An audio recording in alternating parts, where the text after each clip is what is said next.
네, 안녕하세요. 오늘은 2월 9일 월요일입니다. 네, 월요일이 드디어 밝았네요. 그래서 오늘도 한 주 이렇게 시작할 겸 좀 재밌는 주제를 들고 왔습니다. 바로 국내 주식이 어려운 진짜 이유. 이거에 대해서 사실 여러 가지 관점을 갖고 계실 분들이 많을 거라 생각하는데요. 그래서 한 가지 예시, 이 삼성의 과반 노조, 그리고 주주 환원 정책이 동시에 던진 경고 신호, 이걸 함께 살펴보면서 국내 주식이 이제까지 왜 어려웠는지, 그리고 앞으로는 좀 어떻게 우리가 국내 주식을 바라봐야 될지, 그거에 대해서 한번 생각해보는 기회가 되시길 바라겠습니다. 본격적으로 시작해보면, 가격보다 먼저 흔들리는 한국 주식의 룰, 이게 있는데, 이 문장 보시면 여러 가지가 떠오르시는 분들이 계실 거예요. 예를 들어서, 제가 예전에 HPSP나 뭐 이스페타시스, 뭐 한창 이제 뭐 그 2차 전지 관련돼서 뭐 여러 가지 소부장 그리고 그런 여러 가지 기업들 관련돼서 기업 공부를 하는 데 있어서 가격 관련된 여러 가지 지표들이 있죠. 그 지표들을 함께 살펴보면서 이 기업들은 중소형 기업들 중에 좀 괜찮겠구나 하는 기업들이라고 생각했는데 가격보다 그런 가격이나 어떤 지표들을 봐도 이게 주식이 어떻게 보면 오르지 않는 거예요. 쉽게 말해서. 그래서 이거는 뭔가 한국 주식은 좀 다르겠구나라는 생각이 들기 시작했는데요. 실제 지금도 그런 부분이 없잖아 있습니다. 이거는 미국 주식에도 포함이 될 텐데 국내 주식, 특히 한국 주식이 그런 부분이 특히 많다라는 걸 우리가 생각해 보면서 오늘도 그 부분 보도록 하겠습니다. 그래서 첫 번째로 변동성 때문이 아닙니다. 라고 생각을 해볼 수가 있는데 구조와 룰, 난이도 이 세 가지가 국내 주식은 동시에 겹친다. 되게 어려운 거죠. 그래서 요즘 국내 주식이 어렵다는 말이 정말 변동성 때문인지, 그래서 빅스 지수를 되게 많이 보시고, 그리고 공포, 탐욕 지수, 뭐 이런 것들을 많이 보실 텐데, 그런 지표나 사람들의 심리적인 것들에 의해서 국내 주식이 정말 어려울까? 그걸 다시 한번 생각해 보자는 거죠. 그래서 저는 1차적으로는 아니라고 생각을 하는데, 한국 주식 같은 경우에 가격 이전에 좀 구조가 먼저 흔들리는 시장이다라고 생각을 합니다. 그래서 여기에는 실제로 이것들이 한번 드러난 사건을 한번 예시로 살펴보도록 할 텐데, 첫 번째로는 주주 환원 정책이 굉장히 어렵고, 두 번째로는 이번에 실제로 일어났던 노조 사건이죠. 네, 실제로 삼성뿐만 아니라 현대차 같은 경우도 노조로 인해서 주가가 잘 안 오른다, 뭐 이런 얘기들 많이 하잖아요. 그런 것처럼 이 두 가지가 겹쳤기 때문에 국내 주식이 좀 어렵다라고 볼 수가 있습니다.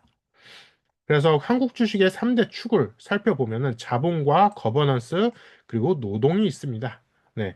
그래서 국내 주식의 가격은 보통 이 세 축이 동시에 움직일 때 크게 흔들리게 되는데 첫 번째로 자본입니다.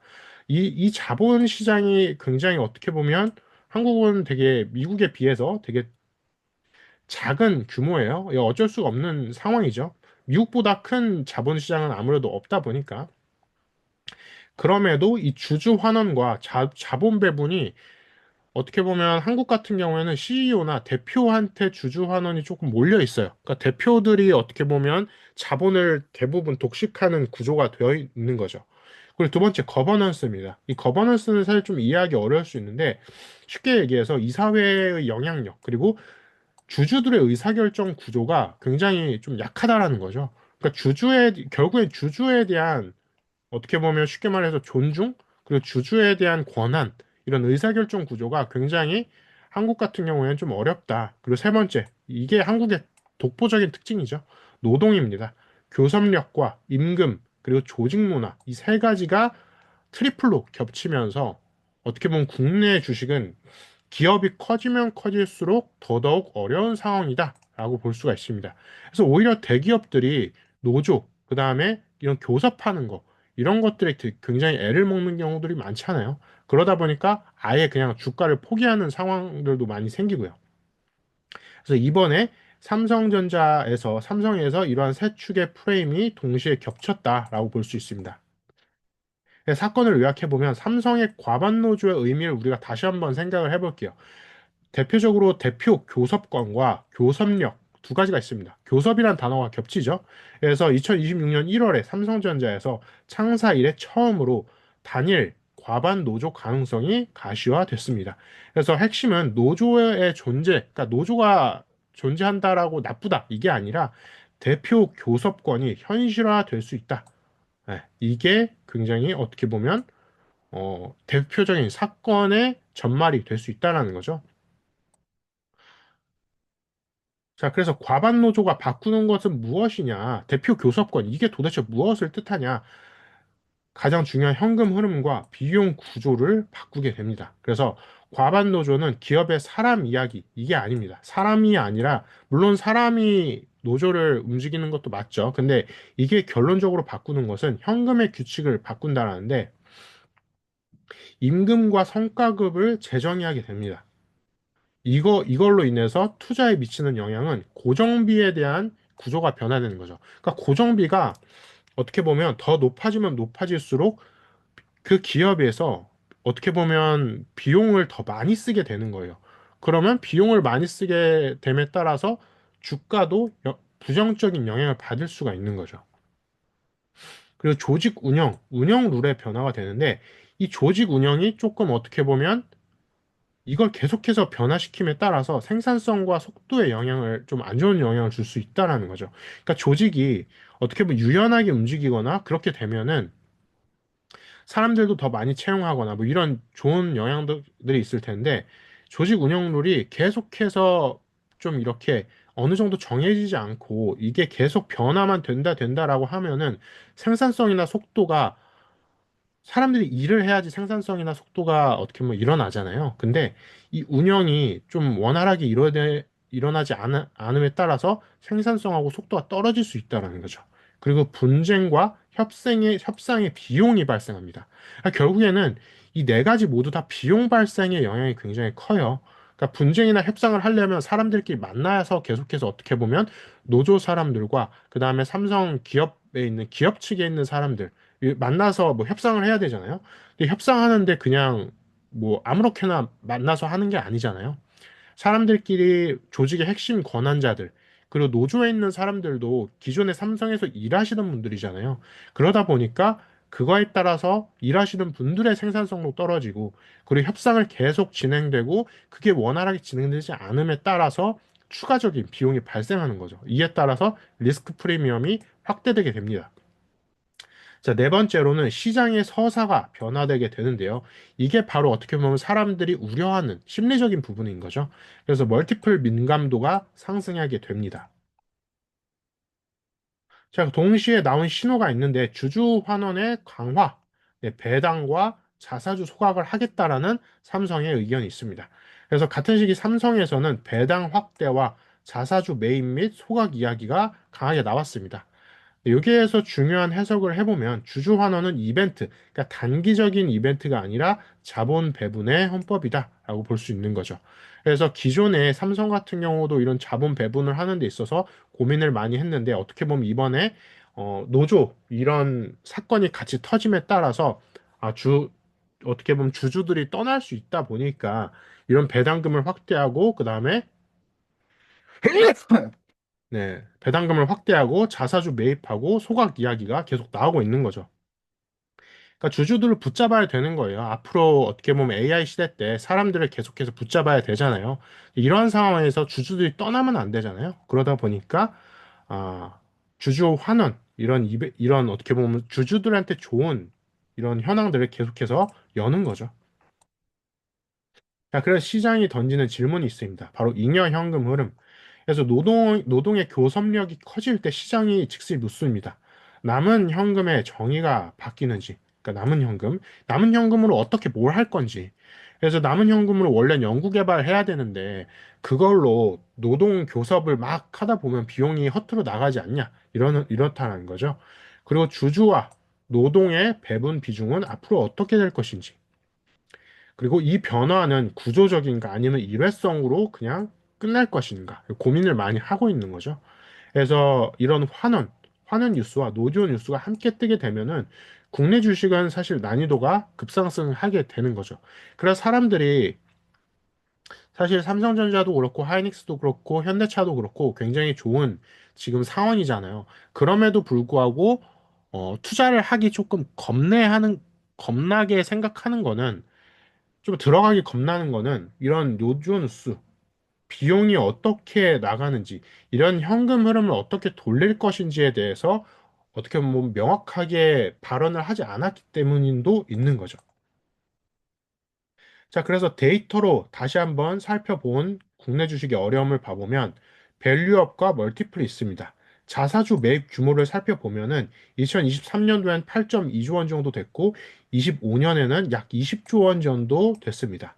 그래서 환원에 대한 기대는 실제 숫자로 커지긴 했어요. 2년 동안 약 한 2.5배 정도 된 거죠. 그렇지만 동시에 비용과 교섭 리스크도 커지고 있고 현금 흐름에 대한 불확실성, 그러니까 아직 명확하게 발표가 안 됐다 보니까 불확실성도 커지고 있는 거죠. 그래서 같은 변수, 이 같은 현금을 두고 상승 요인과 하락 요인이 지금 충돌하고 있는 상태다라고 볼 수 있습니다.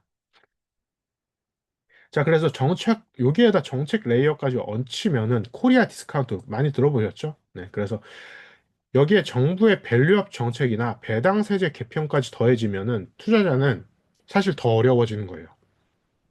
3중 레이어를 봐야 돼요. 첫 번째로 기업의 환원, 투자 전략. 두 번째, 노동 교섭력 변화가 어떻게 될 것인지. 세 번째, 정책과 제도 프레임은 어떻게 변화될 것인지. 사실 이 세 가지가 모두 좋아야지 어떻게 보면 투자가 원활하게 될 수 있을 텐데, 그러기가 쉽지 않죠. 그래서 한국 같은 경우에는 실제 어떻게 보면 이게 되게 안타까운 사실인데, 실적이 아무리 잘 나와도 이 세 가지 룰이 변화되지 않으면은 주가가 오르기가 어려운 거예요. 왜냐하면 한국 사람들뿐만 아니라 국내 이 한국 주식에 투자하는 사람들은 외국 사람들도 있잖아요. 근데 외국 사람들이 한국 정책이나 이런 노조 같은 걸 보면서 원활하게 투자를 할 수가 있을까요, 과연? 이게 쉽지가 않은 거죠. 그래서 실적보다도 이 세 가지도 우리가 함께 봐야 된다는 거. 자, 그래서 관련된 핵심 기업 세 곳을 한번 우리가 살펴보면 첫 번째로 삼성전자가 있습니다. 핵심 포인트는 주주 환원과 노동 균형의 기준점이 필요하겠고요. 두 번째, 현대차 그룹이죠. 노사 구조 안정성 비교 대상입니다. 이 안정성이 굉장히 중요해야 돼요. 근데 현대차가 사실 이 부분에 있어서도 아직 사실 평생 해결되기 좀 어렵지 않을까 싶습니다. 이건 한국만의 특징이다 보니까. 세 번째, SK 하이닉스가 있습니다. 카펙스와 보상, 환원 균형에 대해서 시험대에 지금 어떻게 보면 처해 있고요. 사실 하이닉스는 이 세 가지 어떻게 보면 이 관련된 기업에 있어서 그나마 가장 안정적이라고 볼 수가 있죠. 네, 실적도 잘 나오고 있고 구조적인 부분에 있어서도 어느 정도 그 교섭력 관련해서도 회장이 좀 그거를 원활하게 컨트롤하고 있는 상태예요. 조금 이슈가 될 만한 거는 현대차나 삼성전자를 우리가 지속적으로 좀 살펴봐야 될 것 같습니다. 자, 그래서 오늘도 미니버핏 랩의 결론을 내보면 룰 분석을 해보자라는 거죠. 국내 주식이 어려운 이유는 얼마나 버는가 이것보다도 그 현금을 누가 어떤 규칙으로 가져가는가입니다. 네, 여기에서 누가라고 하면은 뭐 노조와 기업 또는 CEO, 대표 또는 이사회들. 원래는 사실 이 현금에 대해서 주주들에 대해서도 권한이 어느 정도는 있어야 되는 거죠. 근데 그거에 대해서 한국 같은 경우에는 주주에 대한 권한이 좀 떨어지다 보니까 국내 주식을 하는 데 있어서는 우리가 노조와 기업, CEO들의 어떻게 보면 행보들을 우리가 좀 자세히 살펴봐야 되는 게 좀 어렵습니다. 그게 규칙으로 완성이 되는 거고요. 그래서 이러한 규칙이 안정될 때 코리아 디스카운트는 숫자가 아니라 멀티플로 바뀔 수 있다라는 거. 그래서 다시 한번 우리가 오늘의 이 세 가지, 이 세 가지, 기업의 전략, 그리고 노조의 전략, 그리고 국가의 전략, 이 세 가지 전략들이 어떻게 움직일지, 이건 뉴스를 보면서 우리가 뉴스들을 어떻게 보면 살펴보면서 우리가 잘 쫓아가야 될 부분이 있습니다. 그래서 국내 주식, 한국 주식을 좀 내가 제대로 해보겠다 하시는 분들은 투자를 사실 지금 되게 잘 나가고 있다라고 하잖아요. 뭐, 현대차 같은 경우에는 차뿐만 아니라 뭐 지금 로봇 관련돼서도 얘기를 많이 하고 있고, 그리고 삼성전자 같은 경우도 지금 뭐 반도체 관련돼서 난리 나고 있죠. 하이닉스도 마찬가지고요. 그럼에도 불구하고 우리가 조심해야 될 부분은 실적과 함께 이 세 가지 전략들을 우리가 다시 한번 공부를 해야 된다라는 거. 이 세 가지 전략들을 잘 살펴보시면서 내가 어느 기업에 좀 투자를 언제 해야 될지 그것들을 고민을 해보시면 좋겠습니다. 오늘은 여기까지 해서 국내 주식이 어려운 이유에 대해서 함께 생각을 해봤는데요. 사실 이거에 대해서는 다양한 의견을 가지고 계신 분들이 많을 거예요. 그래서 그 의견들 함께 댓글로 소통을 해주시고 토론을 함께 해보시면 좋겠습니다. 여기까지 오늘도 미니버핏 랩이었습니다. 다음에도 재밌는 주제로 함께 찾아보도록 하겠습니다. 감사합니다.